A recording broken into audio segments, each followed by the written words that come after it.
शुक्रवार को प्रदेश के मुख्यमंत्री भूपेश बघेल की अध्यक्षता में कैबिनेट की बैठक में कई अहम फैसले लिए गए। बैठक में राज्य के अधिकारियों कर्मचारियों के एनपीएस की राशि वापस करने, केंद्र सरकार की मनाही के बाद भी पुरानी पेंशन योजना का लाभ देने का निर्णय लिया गया। इस फैसले के बाद कर्मचारियों को 1 अप्रैल 2022 से ही छत्तीसगढ़ सामान्य भविष्य निधि का सदस्य माना जाएगा। बैठक में आरक्षण संशोधन विधेयक पर भी बात की गई। मुख्यमंत्री ने विधानसभा के शीतकालीन सत्र की तैयारियों पर बात की। प्रदेश में चलाई जा रही कई योजनाओं पर भी समीक्षात्मक बातचीत बैठक में हुई है। बैठक में धान खरीदी, उठाव और कस्टम मिलिंग की समीक्षा हुई। वहीं शीतकालीन सत्र को लेकर प्रश्न, उनके जवाबों की तैयारियां भी मंत्रियों से, अफसरों से बातचीत की गई। केंद्र सरकार ने सभी राज्यों को भेजा है कि जो पूरे देश में चर्चा है ऑनलाइन जुआ का, महादेव ऐप जैसे इस प्रकार के जो कुरीति है, केंद्र सरकार ने भी कहा है स्टेट इसके लिए कानून बना सकता है। आज एक विधेयक छत्तीसगढ़ जुआ प्रतिषेध विधेयक 2022 को कैबिनेट ने मंजूरी दी है। अब ये विधानसभा में आएगा और ये एक्ट स्टेट एक्ट के रूप में अब छत्तीसगढ़ में लागू हो जाएगा।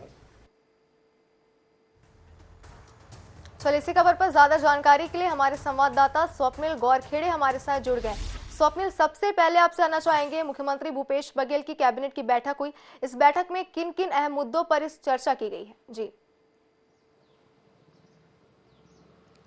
आज बिल्कुल, आज भूपेश कैबिनेट की महत्वपूर्ण बैठक हुई और इसमें सबसे महत्वपूर्ण जो फैसला लिया गया है वो है पुरानी पेंशन योजना को लेकर। जिस तरीके से केंद्र सरकार ने पुरानी पेंशन योजना लागू करने नहीं दे रही है छत्तीसगढ़ सरकार को, और इसकी जो राशि जमा है 17,000 करोड़ से ज़्यादा की जो राशि है वो केंद्र सरकार नहीं दे रही है, उसको लेकर जो है अभी कैबिनेट की बैठक में ये फैसला लिया गया है कि केंद्र सरकार राशि नहीं दे रही है, उसके बावजूद जो है छत्तीसगढ़ सरकार पुरानी पेंशन योजना है उसको लागू रखेगी और जो कर्मचारियों का जो अंशदान जमा है उस पर जो ब्याज अर्जित है तो उससे इस योजना का लाभ जो है वो कर्मचारियों को दिया जाएगा। और 2004 के बाद से जो कर्मचारी हैं उनको पुरानी पेंशन योजना का लाभ दिया जाएगा। ये महत्वपूर्ण फैसला आज की कैबिनेट की बैठक में लिया गया है। इसके साथ ही फोर्टिफाइड चावल जो प्रदेश के जो राशन कार्ड धारी हैं उनको फोर्टिफाइड चावल देने का निर्णय लिया गया है। इसके अलावा नया रायपुर में निवेशकों को बढ़ावा देने के लिए जो वहाँ की जो जमीनें हैं वो लीज पर दी जाएगी, इसका फैसला कैबिनेट ने लिया है। इसके साथ ही जो ऑनलाइन सट्टा काफी प्रदेश में चल रहा है उसको लेकर एक विधेयक आज की बैठक में पारित किया गया है। इसको विधानसभा के पटल पर रखा जाएगा क्योंकि प्रदेश के युवा जो है वो कहीं ना कहीं ऑनलाइन सट्टा ऐप के माध्यम से काफी जो है प्रभावित हो रहे हैं। तो सरकार ने इस पर चिंता जाहिर की है और इसको लेकर एक विधेयक जो है लाने जा रही है छत्तीसगढ़ सरकार, और इसके माध्यम से जो ऑनलाइन सट्टा की गतिविधियां जो प्रदेश में चल रही है उस पर कहीं ना कहीं लगाम लगेगी।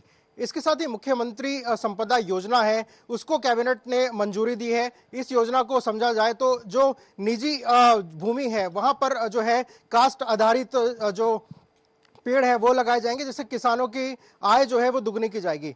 तो कई ऐसे महत्वपूर्ण फैसले जो है आज की बैठक में लिए गए हैं।